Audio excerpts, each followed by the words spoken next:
You're listening to a Frequency Podcast Network production. Hey, it's Jordan. A really quick note before we start. If you would like to support humanitarian relief efforts in the Middle East, Rogers, which owns this program, is going to match donations to the Canadian Red Cross's special fund. Canadians can donate $5 to support Canadian Red Cross's Middle East humanitarian crisis appeal by texting the word Rogers, R-O-G-E-R-S, to 20222 in English or 30333 in French. Anything you can give, Rogers will match until October 31st, 2023. So if you're looking to help some people out who could really use it, this is a good way to do it. In a perfect world, actually, forget that.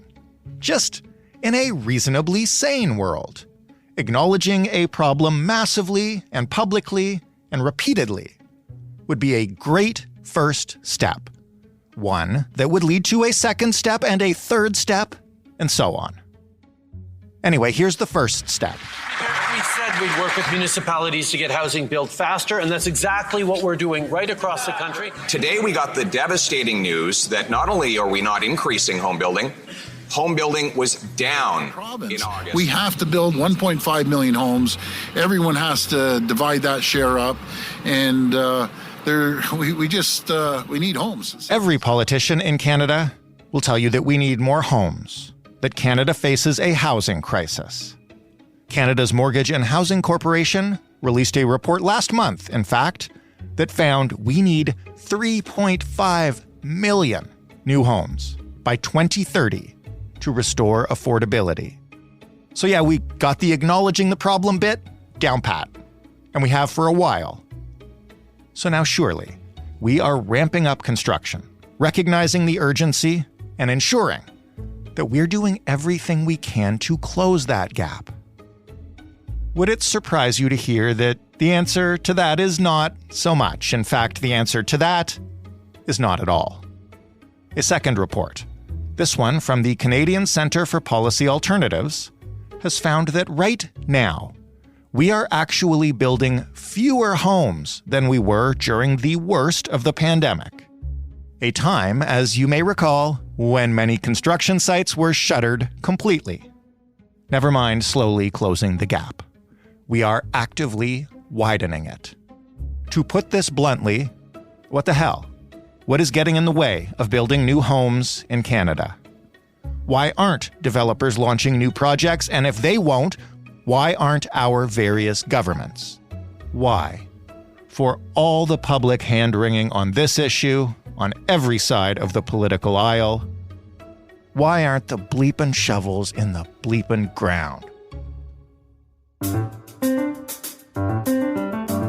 I'm Jordan Heath Rawlings. This is The Big Story.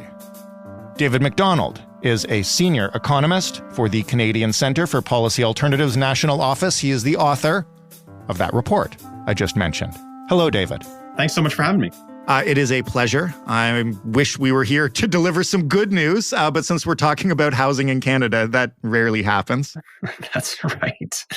Yeah, it's been a bad news fall, that's for sure, in terms of the impact on interest rates, not only on people that have mortgages, but also on people that are renting. I mean, we often sort of forget that there are a lot of people in Canada that rent, and rents have seen the biggest increase year over year that we've ever seen, actually, in the inflation statistics, going back to the 1990s. So it's also a bad news picture for renters, all for the same reason, which is higher interest rates. Well, I wanted to start by maybe setting a baseline, because this report illustrates just how we're falling behind the amount of new homes, whether to own or to rent, that'll be required. How many homes do we need to build, and how do we figure out how far behind we are versus what we're going to need?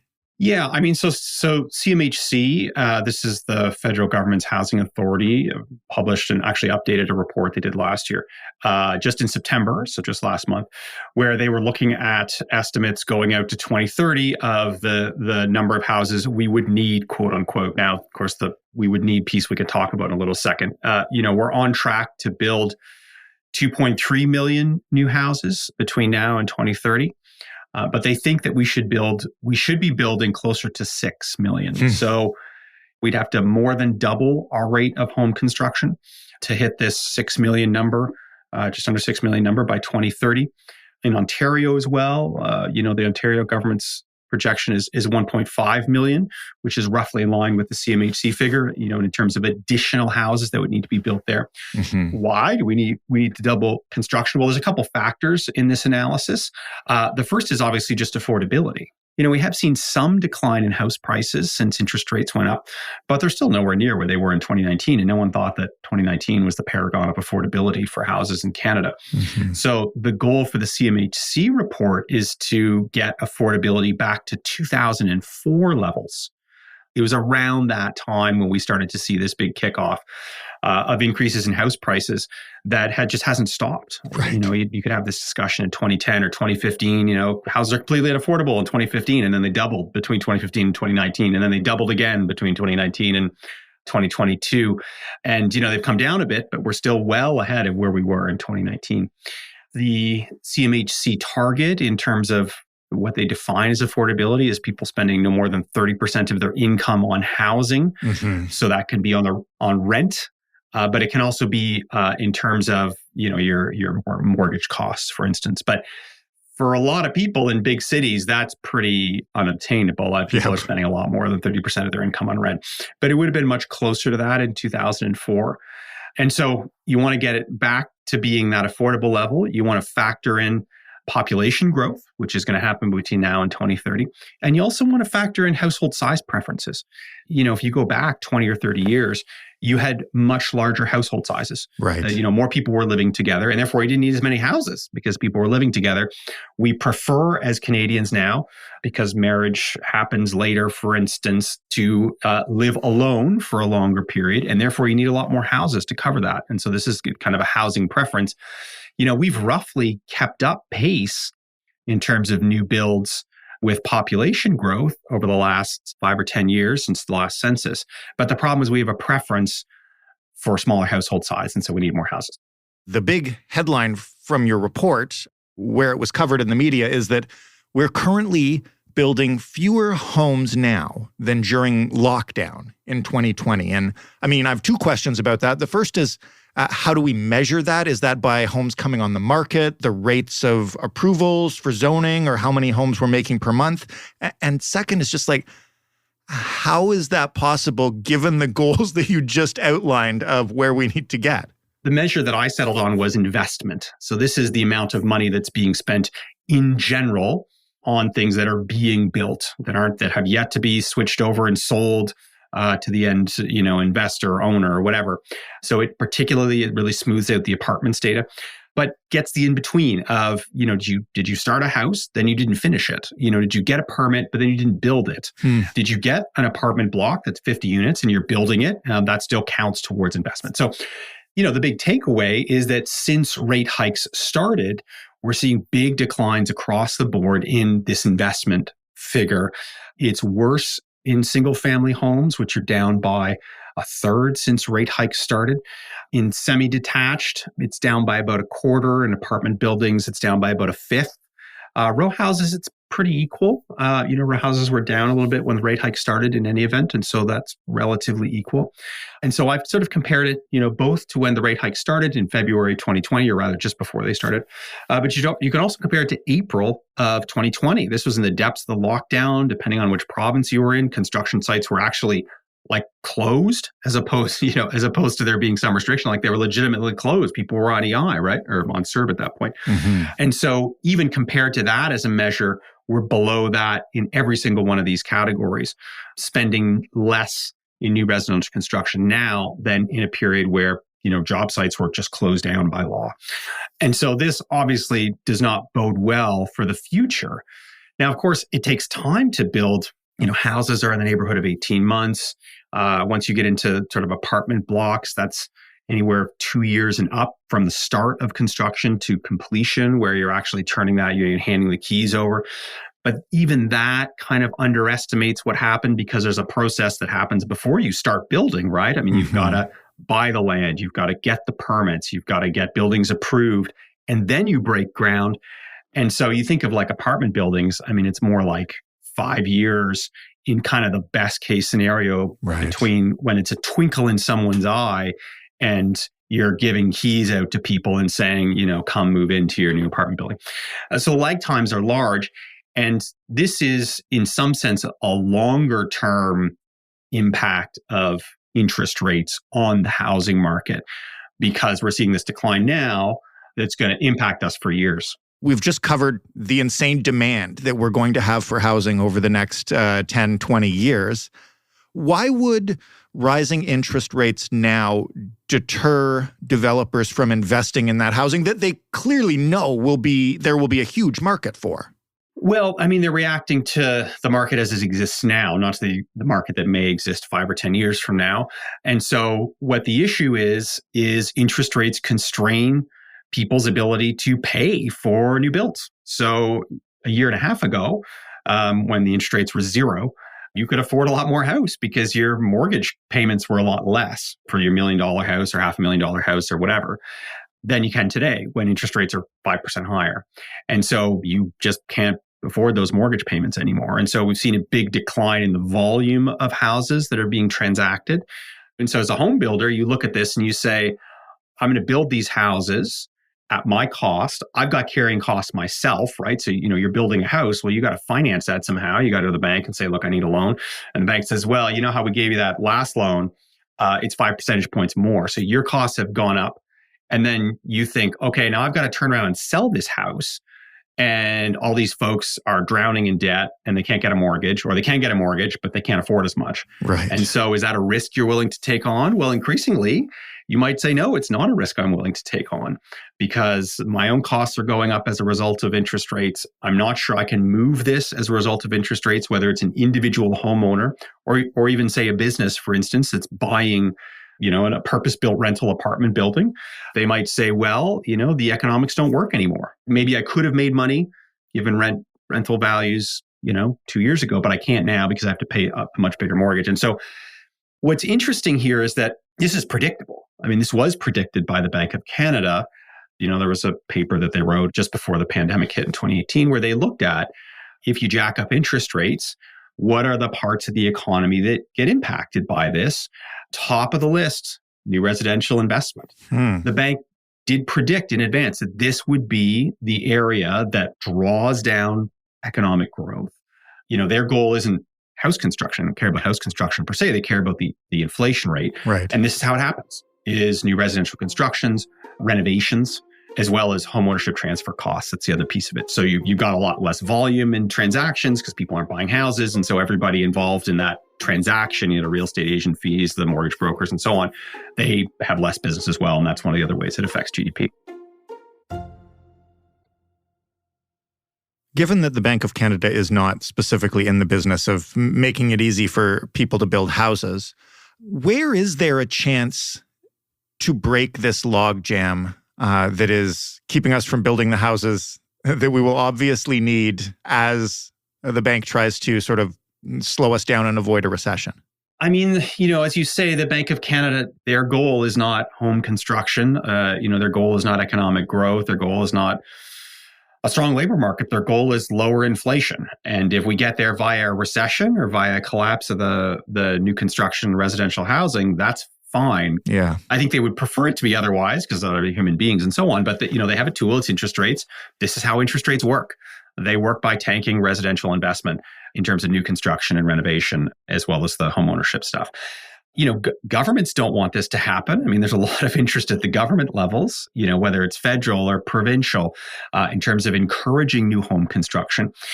And a lot of that is really premised on private sector investment. So it's premised on the private sector doing this, funding it and buying it in the end. So whether that's households buying new houses or whether it's businesses buying new purpose-built rental or condos or whatever. And so one of the federal pushes has been to encourage faster approvals, broadly speaking, at the municipal level, whether you're approving plans for a new build or you're zoning more quickly or something like that. But of course, you can approve and permit all you want. If the private sector decides the economics aren't there, they're not going to build those buildings. Is there another route? I mean, are we totally beholden to private sector incentives? That has been the case in the past. One of the latest changes for the federal government has been the removal of the GST, which was charged when you transferred a new purpose-built apartment building. I was going to ask if that has had any effect yet, or if we know if it will. Yeah, I mean, it wouldn't show up in the statistics yet. Right. We'll definitely have to watch it over time to see if the apartment building side of things is not being hit quite as hard as, say, the single-family home side. That would maybe be some indication that this is working. But again, this is very much on the private sector side. So this is the private sector. One side wants to buy a purpose-built rental building, and so the other side builds it, and so they buy it, and so they don't have this GST charge in the middle. Will that make a difference? It may. It's possible. Part of the problem is that interest rates, in many ways, are a lot more powerful than these incentives. And so you can think of governments coming to the construction site with like a hammer and a nail, and the Bank of Canada coming with a wrecking ball. Like, does the nail help? Like, I mean, sort of, but it may well still get wrecked by the wrecking ball. Now, there is another route in terms of continuing to drive up investment, which is that instead of relying on the private sector to fund it based on their own incentives and their own economics and business models, you could have the public sector do it. And so the way you would do that is you would provide much lower interest loans subsidized by the federal government or by provincial governments, say through nonprofit providers. You give them a zero interest mortgage. A business would have to go out and get a mortgage. If you're thinking of like purpose-built rental, for instance, they'd be in the 6-7% range maybe, and you give it to a nonprofit provider to build a new building at 0%. Well, that really changes the incentives and allows nonprofit providers maybe to build some of this stock out. The federal government could build it themselves. This was something that CMHC did in the 70s and 80s and really got out of the business at the start of the 90s, was directly funding non-market housing, where the goal of the housing isn't to maximize rents. The goal of the housing is to pay the mortgage, in essence, and the costs. Right. And so there is a public answer to this. It does require a pivot, though. Why do you think we're so afraid of using that public answer? Because we've covered programs like this that used to exist on this show before. And yeah, by and large, most of them simply got phased out as, I guess, home prices got cheaper and more affordable for people. But I always have this question of why governments are so hesitant to get back in the business of building housing. Yeah, I mean, I think that housing hasn't been seen as a public good in a long time. I mean, governments are perfectly willing to take out a loan and build a bridge, and take out a loan and build a highway. That's sort of considered the public good. And, and even if there's you think of like a bridge with a toll that pays back the mortgage over time or something like that, housing's similar, right? You build houses and you charge rent, and the rent pays back the mortgage. Right. The other interesting thing is that if you structure it like that, like a bridge, it doesn't show up as an increase in the deficit. Think federally or provincially, as long as the government owns it. It's not an increase in the deficit because you're building an asset and you're paying back that asset over time. And I think, in a way, we have been looking at housing as a public good that in the past, maybe we thought, it's a problem, it's going to go away. But, this level of construction isn't going to happen without more public involvement. And it's certainly not going to happen in a high interest rate environment without more public involvement. Now, to some degree, a lot of this housing supply, we were living off of the benefits of these big builds in the 70s and 80s for a decade or two when we weren't building affordable housing. Instead, there was a big switch to condominiums. So you end up with more of a secondary market for rentals. So people buy condos as investment properties. So like housing becomes a private investment vehicle as opposed to a public good. And I mean, my hope is that looking at this and saying, look, the private sector is not going to do this with high interest rates. The public sector needs to do this. It hopefully tweaks folks to the fact that we need a change in approach to housing affordability. It's one thing for us to talk about it. It's another thing for anybody in a position of power to be talking about taking another tact seriously. Is that happening? I mean, there's clearly a lot of interest here. I mean, this is a huge issue for Canadians. People think of inflation as one of the big issues, certainly on food prices. But the other thing they think of in terms of inflation is rent and house costs. And it's not as if governments aren't attempting to provide solutions. They are attempting to provide solutions. It is an active issue. It's not as if we're talking about something like a wealth tax that kind of comes up every election, nobody does anything about. One of the primary means that interest rates affect the economy is through new residential investment. I'm not sure that recognition has really taken hold. Right. I think that a lot of folks think that higher interest rates are the short-term thing and we're going to go back to zero in a couple of years. I'm not sure that that's true. And so in a new environment where we're at 5-6% overnight rate from the Bank of Canada, that just changes things fundamentally, particularly when it comes to things like residential investment. To the point you just made, a lot of folks have been saying, well, I mean, the economy really is slowing down. Maybe we're headed for a soft landing. Maybe this rate increases have peaked and will start slowly coming down.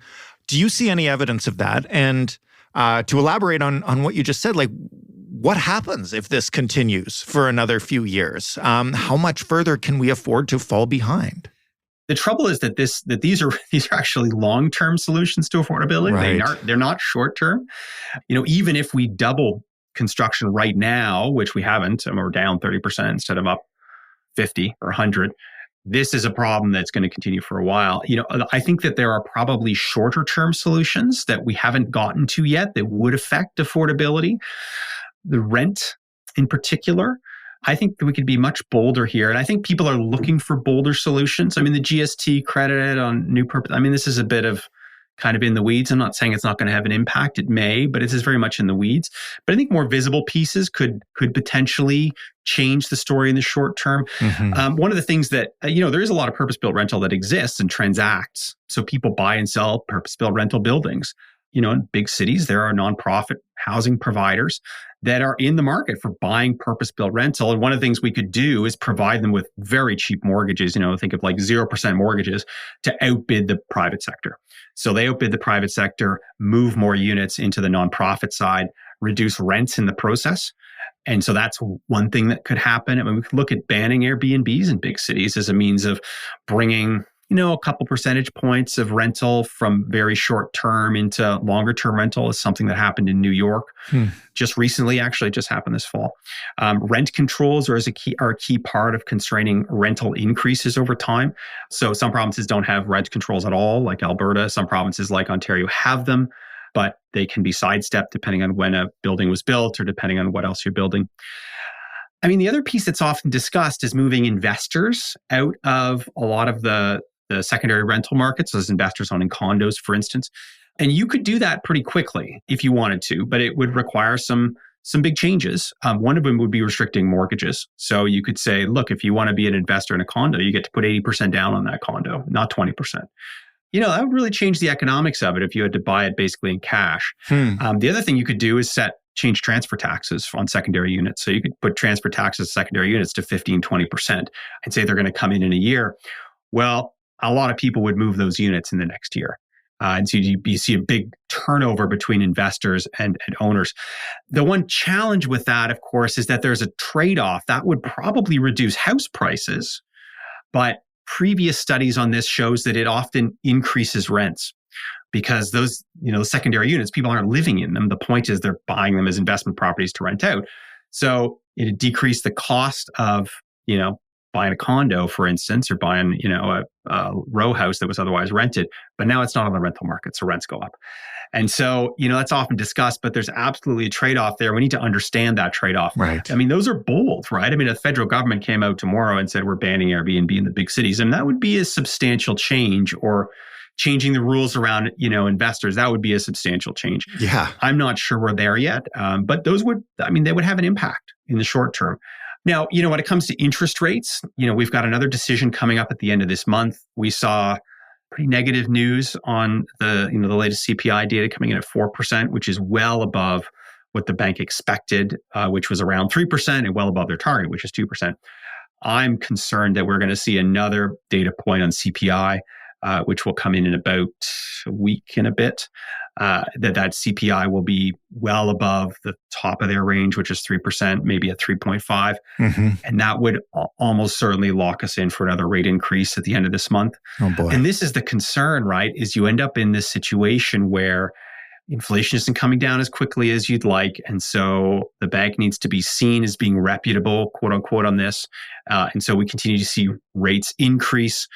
Parts of the CPI index now are being driven by those higher rate increases. So like the inflation index is made up of things like mortgage interest costs and things like rent.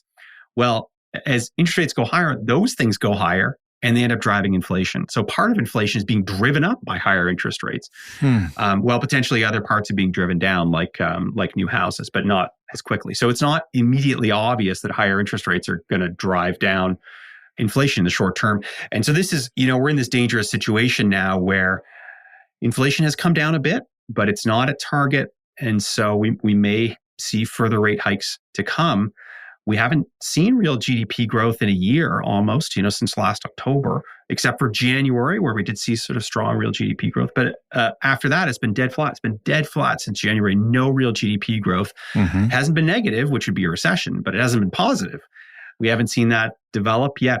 Really on the labor market side, we're seeing some indication in the labor market that it's weakening a bit, but it hasn't really come through. But economic growth has been pretty slow. And one of the reasons why is that this new residential investment has been dragging it down. This is one of the areas where we've seen big declines, as the report points out, since rate hikes started. David, it is an incredibly tricky situation and complex. And thank you so much for kind of explaining to us how it works behind the scenes. Oh, sure thing. Well, thanks so much for having me. David Macdonald of the Canadian Centre for Policy Alternatives, National Office. That was The Big Story. For more, you can head to thebigstorypodcast.ca. If you'd like to comment on this episode or any other, we love to hear from listeners. You can find us on Twitter at TheBigStoryFPN. If anyone's still on that site anymore, I am, sadly. You can find me there. You can also just send us an email, hello@thebigstorypodcast.ca, or leave us a voicemail, 416-935-5935. Thanks for listening. I'm Jordan Heath Rawlings. We'll talk tomorrow.